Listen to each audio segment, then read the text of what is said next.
everyone, welcome back to my channel. My name is Heather and today we are going to be talking about more books. If you're watching this at the time that I'm posting it, it's just past the middle of summer, and that means that it is pretty much time to get on that summer reading. So even if you're not in high school or you're not in college anymore, or you're out of school, I thought that this would be a fun video to reminisce on some of the books that I had to read during high school and college, and just kind of, share my thoughts on them now and kind of share what I thought of them at the time. So I'm going to discuss whether I like them, whether I would read them again, whether you should read them this summer, and all of that fun stuff. Just a little disclaimer, I have not read these books in a while, well, pretty much any of them in a while. And so there's a good chance that if I were to read them again, my reviews would be a little bit different just because I'm older, I'm a little bit more mature, hopefully. And I've read a lot of other books since reading these. And then the other little disclaimer is that I do live in New Jersey, and so the books that I found that were part of summer reading requirements were from the areas around where I live.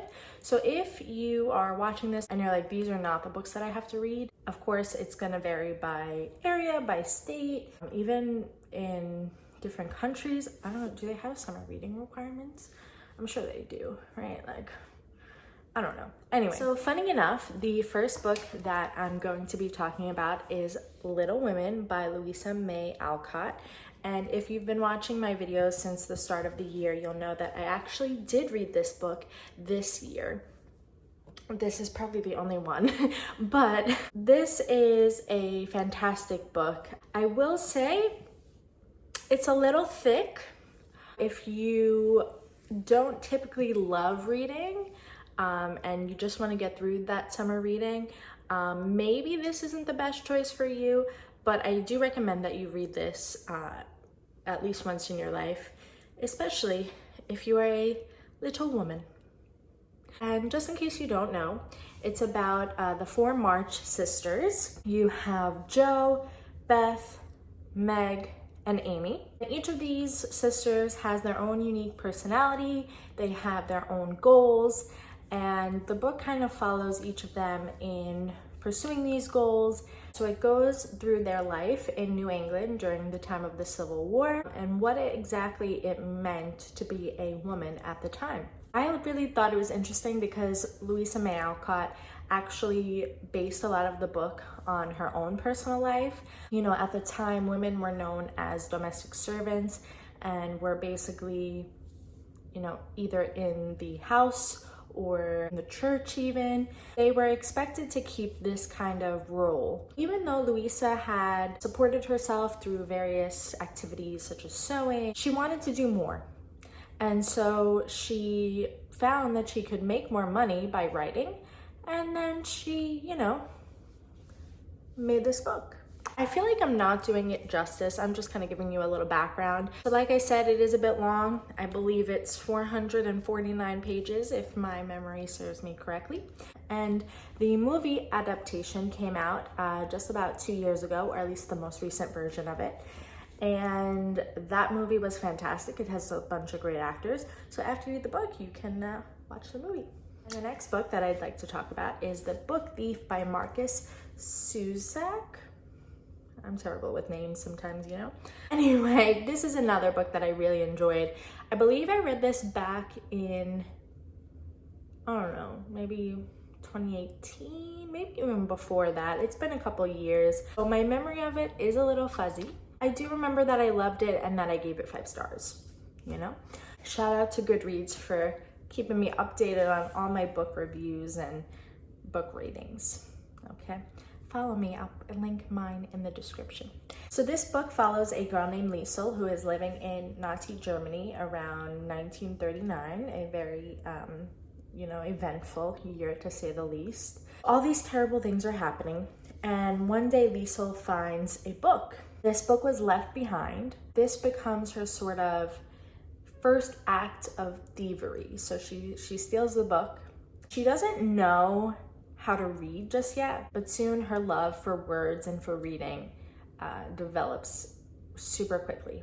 So what ends up happening is that she learns the power of words and the power of knowledge, especially in the world around her, and what that means in a very difficult time. I don't want to give you too much, but I will say that this book made me cry, and I don't know if you can tell, I must have gotten it wet. I don't think this was just from my tears, but you can see how it's a little, it's a little wet. But again, this one, it's a little thick, but I'd highly recommend to read at least once in your life. Those first two that I mentioned were a bit long, so let's discuss something a little bit shorter, especially for those of you who prefer quicker reads.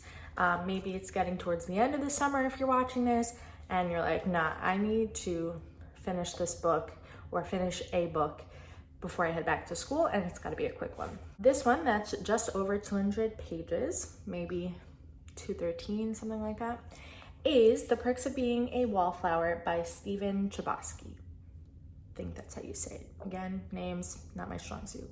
Basically, this is a coming of age story about a boy named Charlie who is in high school, and it kind of goes through his journey with his mental health. You see a lot of firsts for him, so whether that's in dating, in music, friends, etc., any of those categories.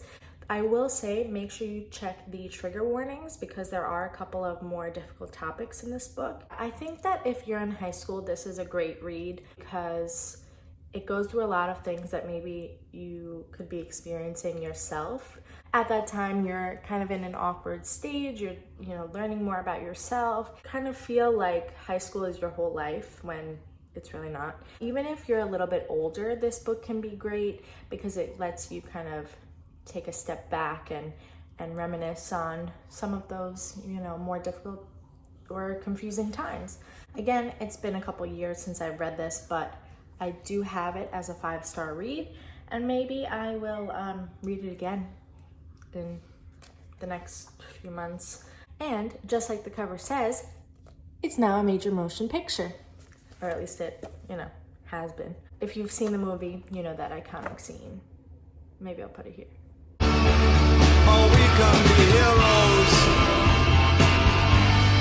just for one day. The next few books I actually don't have physically. I don't know what happened to my copies. I don't know if I borrowed them from the library, but I will hopefully get them to add to my collection at some point.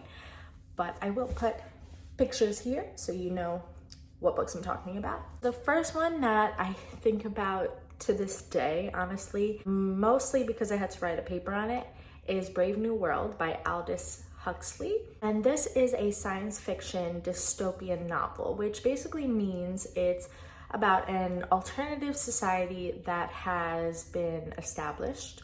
So there is this futuristic world state, and essentially in this state, everyone has been genetically modified so that they are in a specific social class. That kind of determines what jobs they have, their relationships, essentially how they're treated by everyone else. In this society, everyone kind of thinks everything is great and they're confident and what could go wrong, basically. However, everything that they do is very surface level. They just kind of get through the basic activities of daily life. They think they're in this great organized society, but they're not really thinking for themselves. And that is until one guy starts questioning things.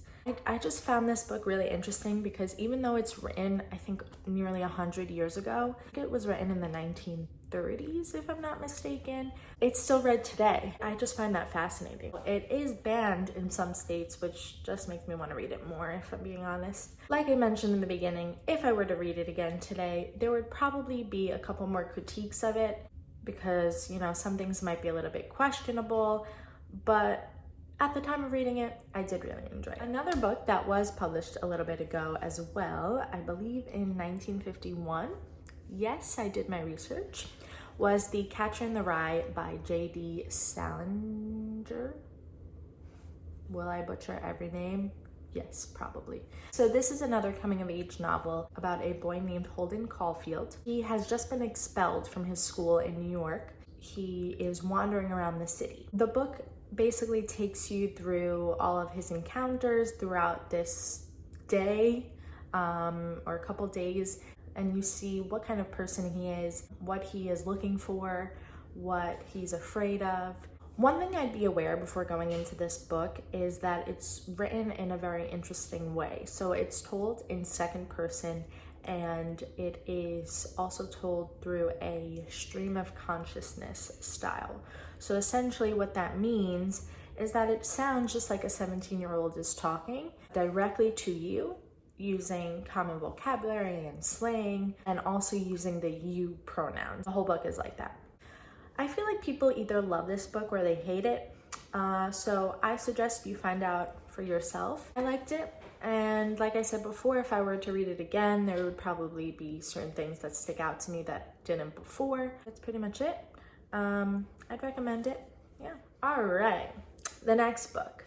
Let's talk about men. Just kidding. We're not going to talk about men. But we're going to discuss the next book, which is Of Mice and Men by John Steinbeck. This is a shorter book. It is actually considered a novella, I think.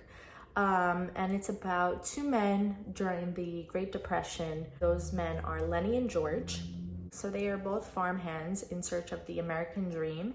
And all they really want is to have a farm of their own and have a self-sufficient life where they don't have to rely on anyone else. It questions whether the American dream is attainable. If so, for who? Is there a certain type of person that can achieve the American dream, or one that is kind of excluded from that? It also looks at racism and ableism. There are themes of friendship and humanity. All that is nice once you figure that out. However, the ending was terrible. It's not that it's terrible, it just wasn't my favorite. It was pretty depressing. And you know, usually I read books to feel happy, to experience joy, and this book, you know, every once in a while you should read about difficult topics, but this one just wasn't it for me. It was pretty dark, like I mentioned. So for this one, I would say if you want to read another short book that is considered a classic, you know, go for it. But otherwise, maybe choose one of the other ones that I mentioned. Now for a book that I highly recommend, that is Pride and Prejudice by Jane Austen. This book is actually a book that I read leisurely a couple years ago while I was in college. Even if you don't end up reading it as part of a summer reading requirement, I would say definitely read this book. It is a romance novel, but in the best way possible. Like if you don't typically love romance, still read this book because it's a classic, you know?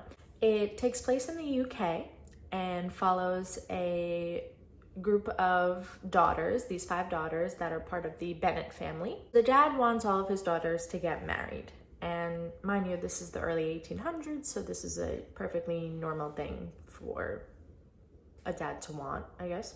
So there is a ball, you know, like a dance, and the daughters, as well as some potential suitors, are going to the ball. So there's this one guy, Mr. Darcy, who is supposed to dance with one of the daughters, but he refuses to do so. And everyone thinks he's kind of obnoxious and arrogant. Naturally, over the next few weeks, Darcy slowly finds himself intrigued by the daughter, by Elizabeth. The thing is, Elizabeth is like, nah, that guy he was rude, and I don't want to talk to him. But that's the key to an interesting book. That is pretty much all I will tell you about it because you should read it. And so if I were to kind of describe it in more modern day tropes, if you want to go by that, I would say it's kind of an enemies to lovers story with a lot of tension and a lot of obstacles that they have to face, but also with some important themes relating to social class, to gender norms. Naturally, the language is a little outdated, but once you get past that, I would say it's just a great book. I highly recommend it. There's also a movie that I enjoyed. So again, you can read the book and then watch the movie. So the next book I actually do have in my little hands. I haven't actually read it though. It is on my TBR. You know, I do want to read it, especially because of the state of our country at the moment, of the US, in case you're not watching from the US, and the state of women's rights in America. This is The Handmaid's Tale by Margaret Atwood. And you're probably all like, oh, that makes more sense. Yeah, that's what I'm talking about. Essentially, this book shows what society would look like if women were only considered valuable for having babies. Yeah, to put it simply. They have no access to anything. They cannot have a family. They cannot have access to money. They can't read. All of these rights are being taken away. I don't know about you, but that kind of life sounds way too close to home and very terrifying. And that is why I would say, if this is an option, again, even if it's not, I do recommend you reading it, but if this is an option for you to read, definitely take advantage of that. Have the conversation about what we can do to make sure we don't fall into this type of society, and we ensure that women are valued, you know? Also, it's banned in a lot of places, so that should tell you that it's an important read, or you should kind of question why it's banned, you know? Anyway, these are all of my opinions and my memories of some of the summer reading requirements that I had in my time in school, or maybe that you have now. Keep in mind, I'm not a critic and I don't have a degree in literature, but I do love to read. So I thought it would be fun to make this video. I hope that you enjoyed it as much as I enjoyed making it. Please let me know if you've read any of these, if you plan on reading them, if you have to read them over the summer, or, you know, if you just want to read them for fun. I should mention that there were a lot of books, as would be expected, that showed up when I was researching books for this video. So if you liked this one and would be interested in seeing a part 2, please let me know in the comments below, and, you know, feel free to send some recommendations or share the requirements on your list, and maybe I'll even take a shot at reading them myself and give you my my thoughts and opinions on those. Again, thank you so much for watching. I can't wait to see you in my next video, and I hope you're having a great day. Oh, and please subscribe. Thank you so much. I love you.